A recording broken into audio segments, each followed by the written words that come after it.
ছোটবেলায় সরস্বতী পূজার আগে কুল খাওয়া। মিষ্টিদের কাছ থেকে আমি কত কুল পেরে নিয়ে এসেছি, এবার এগুলোকে আমি মজা করে খাবো। আরে আরে টুকটুকি, কি করছিস? এখনো সরস্বতী পুজো হয়নি আর তুই এখন কুল খাচ্ছিস? হ্যাঁ তো কি হয়েছে? ওরে তুই জানিস না সরস্বতী পুজো হওয়ার আগে কুল খেলে মা সরস্বতী ঠাকুর রাগ করে, তখন দেখবি তুই পরীক্ষায় ফেল করে যাবি আর পাস করতে পারবি না। কুল ফেল বলছি, কুল ফেল।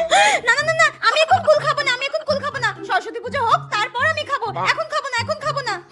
এখন খাস না। হ্যাঁ, বড় হওয়ার পর সরস্বতী পূজার আগে কুল খাওয়া। পাশের বাড়ির কাকিমাদের কাছ থেকে ঢিল মেরে আমি এতগুলো কুল পেরে নিয়ে এসেছি, এগুলো এখন আমি জমিয়ে নুন দিয়ে খাবো।